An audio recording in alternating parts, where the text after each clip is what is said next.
ஸ்ரீமதே ராமானுஜாய நமக. தினம் ஒரு திவ்ய பிரபந்தம் தொடரிலே இன்று 2085வது பகுதி. தொண்டரடிப்பொடியாழ்வார் அருளிய திருமாலை பிரபந்தத்தின் 17வது பாசுரத்தை இன்று நாம் இணைந்து அனுபவிக்க இருக்கிறோம். திருமாலை அறியாதார் திருமாலை அறியாதாரே என்று சிறப்பித்து சொல்லப்படும் இந்த பிரபந்தம் அதனுடைய 17ஆம் பாசுரம். முன் பாசுரத்திலே தனது உள்ளத்தில் அன்பு பெருகும்படி செய்தான் என்றார். இந்த பாசுரத்தில் உள்ளத்தில் அன்பு இருந்தாலும் அந்த அன்பானது வெளிப்படாமல் உடல் எந்த விதமான மாறுபாடும் அடையாமல் இருக்கின்ற மற்ற சம்சாரிகளைப் போன்று தன்னை விடவில்லை. எனது அசேதனமான கண் முதலான இந்திரியங்களும் அவனை கண்டவுடன் கழிக்கும்படி செய்தான் என்கிறார். அற்புதமான கருத்தமைந்த இந்த பாடல். விரும்பி நின்று ஏத்த மாட்டேன் விதியிலேன் மதி ஒன்றில் ஒன்றும் இல்லை. விரும்பி நின்று ஏத்த மாட்டேன் விதியிலேன் மதி ஒன்றில்லை. இரும்பு போல் வலிய நெஞ்சம் இறை இறை உருகும் வண்ணம் கரும்பமர் சோலை சூழ்ந்த அரங்கமா கோயில் கொண்ட கரும்பினை கண்டுகொண்டு என் கண் இணை கழிக்குமாறே. விரும்பி நின்று ஏத்த மாட்டேன் விதியிலேன் மதி ஒன்றில்லை. இரும்பு போல் வலிய நெஞ்சம் இறை இறை உருகும் வண்ணம் கரும்பு அமர் சோலை சூழ்ந்த அரங்கமா கோயில் கொண்ட கரும்பினை கண்டுகொண்டு என் கண்ணினை கழிக்குமாறே.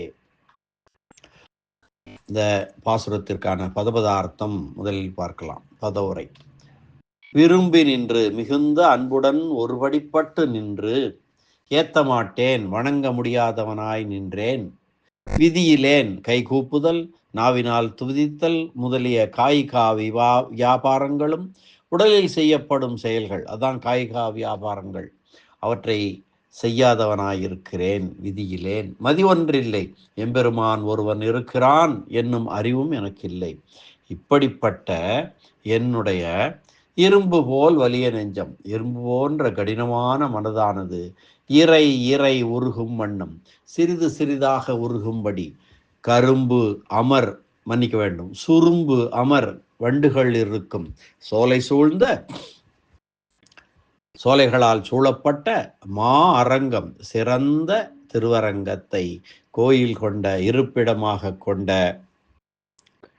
கரும்பினை கரும்பு போல் மிகவும் இனிய பெரிய பெருமாளை என் கண் இணை எனது இரண்டு கண்களும் கண்டுகொண்டு பார்த்து அனுபவித்து கழிக்கும் ஆரே மகிழ்ச்சி அடையும் விதம்தான் என்னே என்று வியக்கிறார் தொண்டரடிப்பொடியாழ்வார் இந்த பாசுரத்திலே. விரும்பி நின்று ஏத்த மாட்டேன் விதியிலேன் மதி ஒன்றில்லை. இரும்பு போல் வலிய நெஞ்சம் இறை இறை உருகும் வண்ணம் சுரும்பு அமர் சோலை சூழ்ந்த அரங்கமா கோயில் கொண்ட கரும்பினை கண்டுகொண்டு என் கண்ணினை கழிக்குமாறே. என்ன பொருள்? மிகுந்த அன்புடன் ஒரு படிப்பட்டு நின்று உன்னை போற்ற மாட்டாதவனாயிருக்கிறேன். மிகுந்த அன்போடு ஒருபடிப்பட்டு நின்று உன்னை போற்ற மாட்டாதவனாயிருக்கிறேன். கைகூப்புதல் நாவினால் துதித்தல் முதலான உன்னை கருதி உனக்கு அனுகூலமாக அனாதிகாலமாக கை முதலிய உறுப்புகளால் ஒன்றும் செய்தேன் அல்லேன், ஒன்றும் செய்யவில்லை. பெருமான் ஒருவன் உளன் என்னும் அறிவும் எனக்கு இல்லை. இப்படிப்பட்ட என்னுடைய இரும்பு போன்ற கடினமான மனதானது சிறிது சிறிதாக உருகும்படி வண்டுகள் பொருந்தியுள்ள சோலைகளாலே சூழப்பட்ட சிறந்த திருவரங்கத்தை இருப்பிடமாக கொண்ட கரும்பு போல் போக்கியரான அனுபவிப்பதற்கு இனியவரான பெரிய பெருமாளை என் இரு கண்களும் பார்த்து அனுபவித்து மகிழ்ச்சி அடையும் விதம்தான் என்னே என்று வியக்கிறார். விரும்பி நின்று ஏத்த மாட்டேன் விதியிலே மதி ஒன்றில்லை.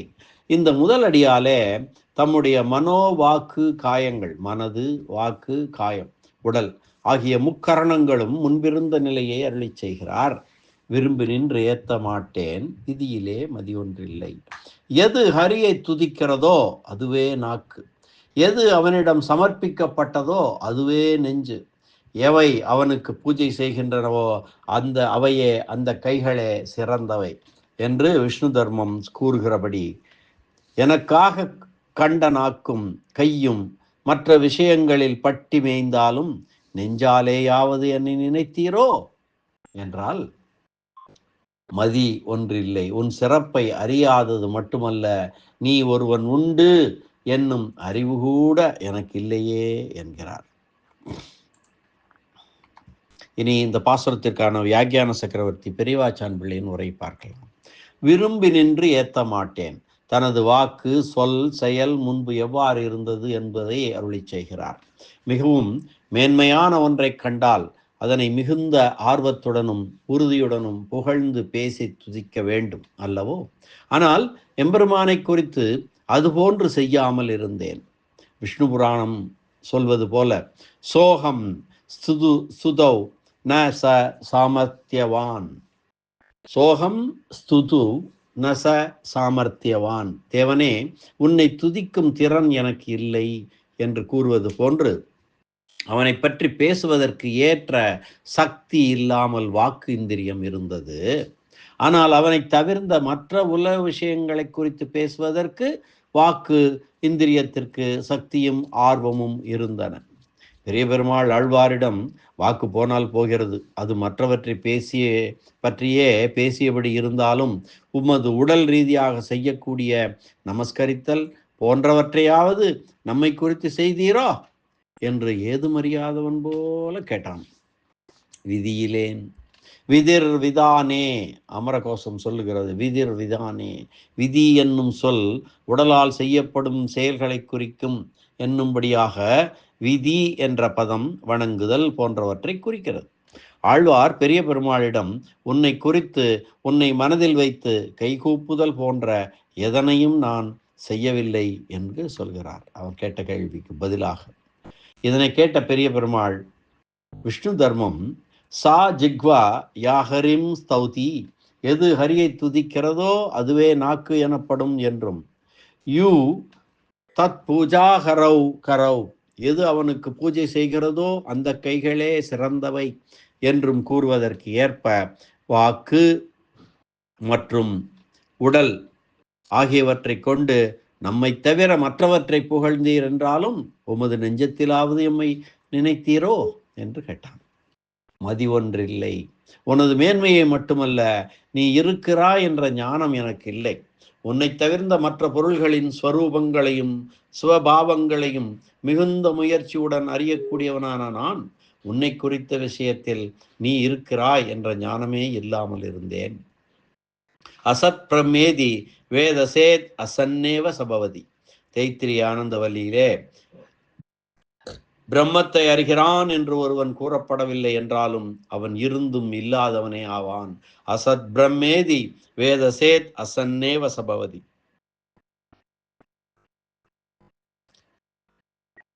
வித்யான்ய சில்பனை புனம் என்று விஷ்ணு புராணம் கூறும். பிரம்ம வித்தியை தவிர மற்ற அனைத்தும் செருப்பு குத்துவதில் உள்ள பாண்டித்யம் போன்றதே என்றும் கூறியது காணலாம். அதனால் என்ன பயன்? நமக்கு என்ன பயன்? இதனை கேட்ட பெரிய பெருமாள் ஆழ்வாரிடம், இப்படியாக நீர் உமது வாக்கு, மனம், உடல் ஆகிய மூன்றையும் உலக விஷயங்களில் திருப்பியிருக்கிறீர். இவற்றில் முக்கியமானதாக உள்ள உமது மனதை நம் விஷயமாக மாற்றிக்கொள்கிறோம் என்றான். இரும்பு போல் வலிய நெஞ்சம். இதனை கேட்ட ஆழ்வார், நீ திருத்தி உன் பணி கொள்வதற்கு ஏற்ற தகுதி இந்த நெஞ்சுக்கு இல்லை. இந்த மனம் இரும்பு போன்றது என்றாலும் அதனை உருக்கி வேண்டியபடி மாற்றிக்கொள்ளலாம். ஆனால் இது எப்படியும் திருந்தாது. இரும்பு போல் வலிய நெஞ்சம் என்று சொன்னார். இதுவரை தான் இதற்கு முன்பிருந்த நிலையை அருளி செய்தார். இனி அந்த நிலையை மாற்றிய ஸ்ரீ ரங்கநாதனின் மேன்மையை கூறுகிறார். இரும்பு போல் வலிய நெஞ்சம் இறை இறை உருகும் வண்ணம். இப்படியாக இரும்பு போன்று இருந்த எனது மனம் அப்படியே அழிந்து விடாதபடி இப்போது என் மனதை சிறிது சிறிதாக உருக்கினான் எம்பெருமான். கடினமான தரையிலே மழை பெய்தால் எந்த அளவு இறுகு நின்றதோ அந்த அளவுக்கு அந்த மண் இளகி கொடுக்கும். அதுபோன்று உலக விஷயங்களில் எனது மனம் மிகவும் ஈடுபட்டபடி இருந்தாலும் அந்த மனம் உருகும்படியாக வைரம் கொண்டு வைரத்தை அறுப்பது போன்று பெரிய பெருமாளின் மேன்மை இருக்கிறது என்று சொல்கிறார். இரும்பு போல் வலிய நெஞ்சம் இறை இறை உருகும் வண்ணம் சுரும்பமர் சோலை. இப்படி மனதை உருக்கின விஷயம் எப்படிப்பட்டது என்று கேட்கிறார். வண்டுகள் பொருந்தி நின்று விடாமல் இருக்கக்கூடிய சோலைகள். சோலைகளின் நறுமணம் எப்படி சோலைகளை விடாமல் உள்ளதோ அதுபோன்று இந்த சோலையில் பிறந்த வண்டுகள் இதனை விடாமல் படிந்து கிடக்கின்றன. சோலைகளில் உள்ள தேன் குறைந்தால் அல்லவோ வண்டுகள் அதிலிருந்து புறப்படும். சோலையின் புதுமை மாறாமல் உள்ளதால் தேனும் குறையாது. ஆகவே எப்போதும் வசந்த காலம் போன்று இருக்கக்கூடிய சோலையின் இனிமையை கீழே தள்ளும்படி அல்லவோ திருவரங்கத்தின் இனிமை இருக்கிறது. பரமபதத்தை போன்றே சிறந்த கோயிலாக அல்லவோ பெரிய பெருமாள் இங்கே கோயில் கொண்டுள்ளான். பரமபதம் எப்படி சிறந்ததோ அதை போன்றே சிறந்த கோயிலாக அல்லவா பெரிய பெருமாள் திருவரங்கத்தையும் கொண்டுள்ளான். சுரும்பினை மன்னிக்க வேண்டும், கரும்பினை. கருப்பஞ்சாறு என்று சொல்லாமல் கரும்பு என்று ஏன் கூறுகிறார்? சாறு போன்று கையில் தொட்டால் பிசுக்கு ஏறாமல் கரும்பு இனிமையாக இருக்கும், அதுபோல உள்ளது என்கிறார். கரும்பு போன்று இயற்கையாகவும் எளிமையாகவும் உள்ள போதிலும் கரும்பை காட்டிலும் இனிய பொருள் எம்பெருமான். கண்ணல் என்று கூறாமல் கரும்பு என்று ஏன் கூறினார்? கற்கண்டு போன்று பல செயல்பாடுகளுக்கு பின்னர் செயற்கையாக உண்டான இனிமை அல்ல, கரும்பு போன்ற இயற்கையான இனிமை என்கிறார். கரும்பிலிருந்து சாறு எடுத்து அந்த சாற்றினிலிருந்து அந்த கற்கண்டு செய்ய வேண்டும், கண்ணல் என்று சொல்வார்கள். கண்ணல் என்றால் அந்த கற்கண்டு, இனிய சுவையான கற்கண்டு. அந்த கற்கண்டு போன்று பல ப்ராசஸ்கள், பல செயல்பாடுகளுக்கு பின்னர் செயற்கையாக உண்டான இனிமை அல்ல எம்பெருமான், கரும்பு போன்ற இயற்கையான இனிமை என்று சொல்கிறார். தைத்திரி ஆனந்தவல்லி சொல்லும் ரசோ அவை சக, ரச சொரூபம் என்பது போன்று ரசமாக உள்ளவன் அல்லவோ அவன். கண்டுகொண்டு நிதி எடுத்து கொண்டு என்பது போன்று கண்களால் பருகும்படியான கரும்பாக அல்லவோ பெரிய பெருமாள் இருக்கிறான். கண்ணால் பருகும்படியான கரும்பு. கண்டுகொண்டு ராமாயணம் உத்தகாண்டத்திலே லோசனாப்பியாம் விபன்னுவ என்று கண்களால் பருகும்படி என்று சொன்னது காணலாம். என் கண்ணினை கழிக்குமாறே. இதுவரை நரகத்தை கொடுக்கக்கூடிய விஷயங்களை கண்டு மட்டுமே எனது கண்கள் மகிழ்ந்து கொண்டன, ஆனால் இன்று இந்த பொருளை கண்டு இன்பம் அடைகின்றன என்கிறார். என் கண் இணை கழிக்குமாறே. இணை, இந்த கண்கள் இப்போது அடைகின்ற மகிழ்ச்சிக்கு ஒப்பானது ஒரு கண் மற்றொரு கண்ணுக்கு ஒப்பு என்று கூறுவது தவிர வேறு எதுவும் இல்லை. என்னுடைய 2 கண்கள். முக்தர்கள் அவனை எப்போதும் கண்டு கழிப்பதை ஒப்பாக சொல்லலாமே என்றால் அந்த மகிழ்வானது இந்த கண்கள் கொண்டு பூமியில் ஏற்படுகின்ற கழிப்புக்கு ஒப்பானது அல்ல. எனது கண்களுக்கு எஜமானனாகிய என்னை கேட்காமலே எனது கண்கள் கழித்தபடி இருக்கின்றன, மகிழ்ச்சியோடு இருக்கின்றன. சேதனனின் ஞானமானது வெளிப்படும் வழிகளாக இந்திரியங்கள் உள்ளன என்ற நிலை மாறி கண்களானவை தாங்களே சேதனர்களை போன்று அனுபவிக்கின்றன. ராமாயணம் அயோத்தியா காண்டத்திலே ராமம் மே அனுகதா திருஷ்டி, ராமனை பின்தொடர்ந்து என் பார்வை சென்று விட்டது என்று தசரதன் கூறியதை காணலாம்.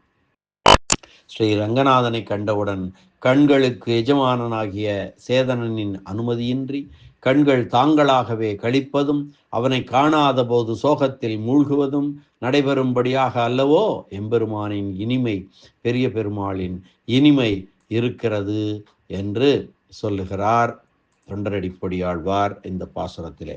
அற்புதமான இந்த பாசுரம். இந்த பாசுரத்தை அனுபவத்தை நிறைவு செய்வதற்கு முன்பாக மீண்டும் ஒரு முறை பாசுரத்தை அன்வயிக்கலாம். இந்த பாசுரத்தில் உள்ளத்தில் அன்பு இருந்தாலும் அந்த அன்பானது வெளிப்படாமல் உடல் எந்த விதமான மாறுபாடும் அடையாமல் இருக்கிற மற்ற சம்சாரிகளைப் போன்று தன்னை விடவில்லை. எனது அசேதனமான கண் முதலான இந்திரியங்களும் அவனை கண்டவுடன் கழிக்கும்படியாக செய்தான் என்கிறார் இந்த பாசுரத்திலே. பாசுரம்: விரும்பி நின்று ஏத்த மாட்டேன், விதியிலேன் மதி ஒன்றில்லை, இரும்பு போல் வலிய நெஞ்சம் இறை இறை உருகும் வண்ணம், சுரும்பு அமர் சோலை சூழ்ந்த அரங்கமா கோயில் கொண்ட கரும்பினை கண்டு கொண்டு என் கண் இணை கழிக்குமாறே என்ற இந்த அற்புதமான பாசுர அனுபவத்தை இந்த அளவிலே நிறைவு செய்வோம். மீண்டும் அடுத்த பாசுர அனுபவத்துடன் அடுத்த பதிவிலே சந்திக்கலாம். நன்றி, வணக்கம். ஸ்ரீனிவாச வெங்கடேச ராமானுஜதாசன். தன்னை தவிர மற்ற எவரையும் பாடாமல் நின்ற தொண்டரடி பொடியாழ்வாரை இறுகப் பற்றிய திருவரங்கன் ரங்கநாதன் நம்பெருமாள் திருவடிகளே சரணம். அழகிய மணவாளனை தவிர யாரையும் பார்க்க மாட்டேன் என்றிருந்த தொண்டரடி பொடியாழ்வார் திருவடிகளே சரணம். வியாக்கியான சக்கரவர்த்தி, பரமகாருணிகர், இராமாயண பெருக்கர், உரைப்பெருமன்னர் பெரியவாச்சான் பிள்ளை திருவடிகளே சரணம். ஆழ்வார் எம்பெருமானார் ஜீயர் திருவடிகளே சரணம்.